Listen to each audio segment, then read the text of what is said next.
Olá, boa tarde, sétimo ano, professora Sádiva. Estamos juntos mais uma tarde para estudarmos um assunto de ciências e a nossa aula referente ao dia 28 de setembro. O assunto da nossa aula de hoje, turma, apresento para vocês, é sobre as características gerais dos peixes, tá certo? O primeiro grupo de vertebrados a ser estudados por nós. Então, os peixes, eles representam a maior classe em número de espécies, no caso aí, conhecida, né, entre os vertebrados. Acredita-se que os peixes tenham surgido por volta de 500 milhões de anos atrás, né? Mas como eles se distribuem pelo planeta? Então, os peixes ocupam as águas salgadas dos mares, oceanos, né? As águas doces dos rios, certo? Lagos, dos açudes. E nesse grupo imenso, existem cerca de 24 mil espécies, das quais mais da metade vivem em água salgada. Então, o tamanho médio dos peixes pode variar, como também a cor pode variar, certo? E o tamanho vai de centímetro até cerca de 18 metros, dependendo da espécie. Então, provavelmente, foram os primeiros vertebrados a surgir na Terra. Eram bem pequenos, sem mandíbula, né? E tinham coluna vertebral cartilaginosa e uma carapaça revestindo seu corpo, né? No caso aí, são as escamas, né? Corpo escamado. E na evolução houve uma série de adaptações que representaram aí, né, aos peixes melhores condições de sobrevivência em seu habitat. Não por ter uma couraça pesada, né? Para serem nadadores velozes, ter mandíbulas, né? Poder morder. Antes, limitados à filtração de partículas nutritivas suspensas na água, né? Ou depositadas no fundo do mar e sendo presas de alguns tipos de invertebrados. Os peixes tornaram-se também eficientes predadores, ok? Então, assim, desde que surgiram, eles já ocupavam com sucesso os ambientes aquáticos, né? Tanto de água salgada como de água dulcícola, né? E continuam assim até hoje. Deixando para vocês aqui algumas características que favorecem a vida desses seres na água. Os peixes apresentam várias características, certo? Que favorecem o desempenho de suas atividades no ambiente em que eles vivem. Entre elas, eu posso apresentar para vocês o corpo, né, com formato hidrodinâmico, significa dizer achatado lateralmente e alongado, o que favorece o deslocamento da espécie na água.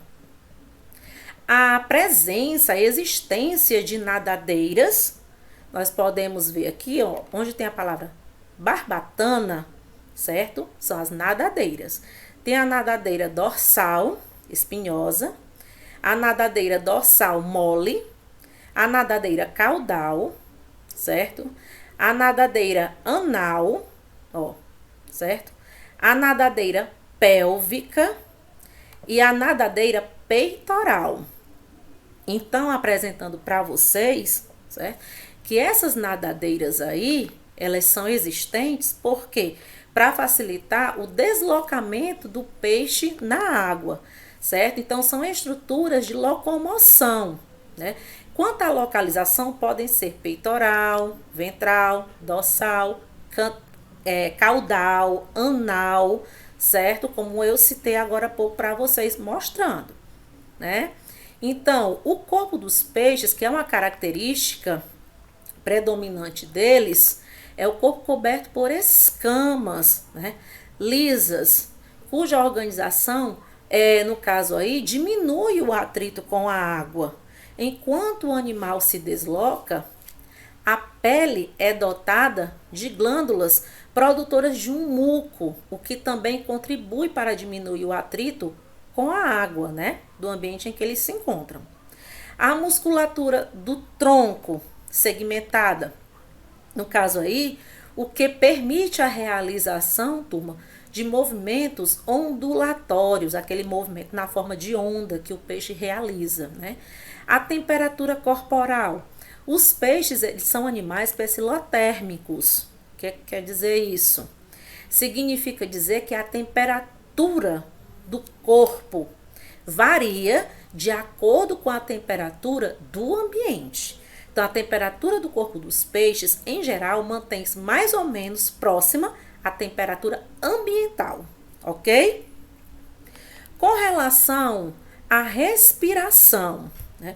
Então, a respiração dos peixes é uma respiração branquial, porque eles respiram por intermédio de brânquias, também conhecidas popularmente como guelras, né?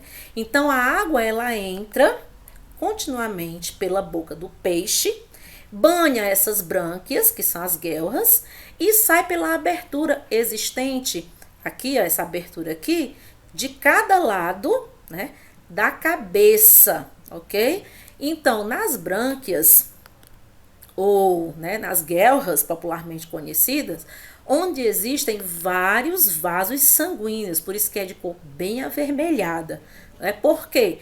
Porque o O2, o oxigênio dissolvido na água, passa para o sangue. E, ao mesmo tempo, o gás carbônico, que se forma no organismo do animal e que está no sangue, passa para a água, sendo eliminado por completo do corpo desse animal. Lembrando, o coração dos peixes, eles apresentam duas cavidades, certo? No caso aí, um átrio e um ventrículo. E por ele circula apenas sangue não oxigenado. Depois de passar pelo coração, o sangue não oxigenado vai para uma artéria, certo? E daí para as brânquias, onde recebe gás oxigênio. A seguir, pessoal, esse sangue agora oxigenado é distribuído por todos os órgãos do corpo do animal. Outra coisa, levando em consideração com relação às características desse grupo, o sistema digestório. Nós podemos observar aqui que eles apresentam boca, que é por onde entra o alimento, e eles apresentam aqui um outro orifício, o ânus, por onde esse alimento será excretado, será eliminado. Então, eu posso dizer que o sistema digestório do peixe, ele é um sistema digestório completo. Alguns peixes são herbívoros, alimentam-se, né, principalmente de algas.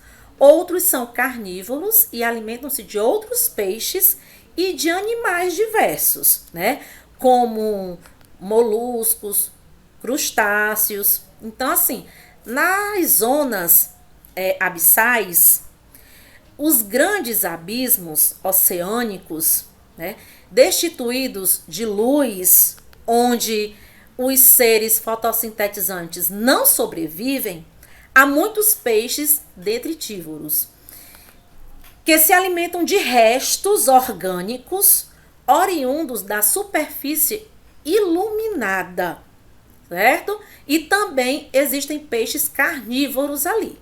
Então, o sistema digestório dos peixes é constituído de boca, faringe, esôfago, estômago e intestino, além de glândulas anexas, como o fígado e o pâncreas.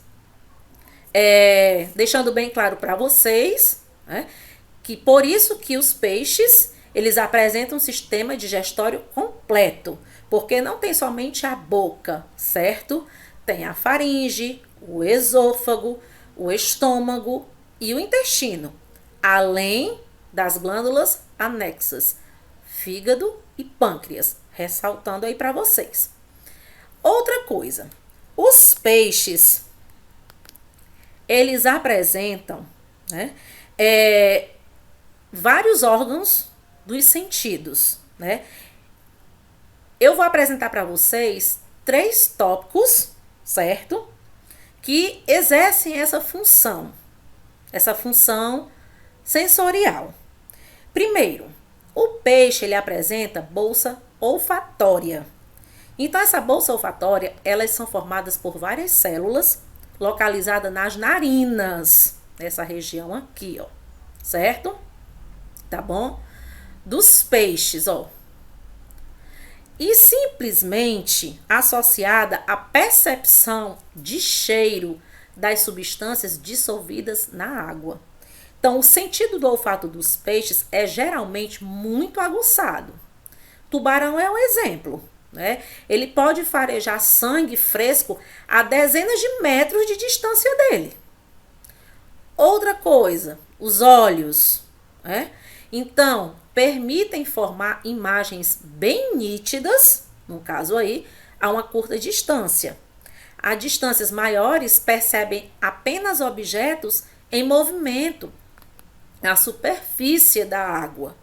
Alguns peixes têm percepção das cores, outros não têm essa percepção. Os tubarões e as arraias, elas não conseguem distinguir cores. Os olhos são geralmente grandes, né, e não possuem pálpebras. E também não apresentam glândulas lacrimais. Outra característica de percepção que os peixes apresentam é a chamada linha lateral, que vai da cabeça até a nadadeira caudal, certo? É formada por uma fileira de poros, né? Onde essa fileira de poros aqui, de células, certo? Fica situadas de cada lado do corpo, né? Tanto na parte de frente como na parte de trás, com ramificações iniciando a partir da cabeça. Então, esses poros, eles comunicam-se com o canal localizado sob as escamas, né, no qual existem células sensoriais. Então, por meio dessas células sensoriais, o peixe, ele percebe as diferenças de pressão da água, né, que aumenta gradativamente com a profundidade, percebe as correntes, né, e vibrações existentes na água, detectando a presença de uma presa ou de um predador, ou os movimentos de outros peixes que estão nadando ali ao seu redor, ao seu lado, que é muito importante para as viagens em cardumes, né? Então, também é perceptível ainda a direção dos movimentos na água, o que facilita a locomoção na escuridão ou em águas turvas. Essa é a função da linha lateral, ok? Existente nos peixes. Então, turma, eu deixo aqui registrado um grandioso abraço meu da professora Sádiva, certo? Estudem, né? E eu aguardo todos vocês na nossa próxima videoaula, para fazermos uma revisão de todos os assuntos que já foram abordados anteriormente. Combinado? Até lá, pessoal!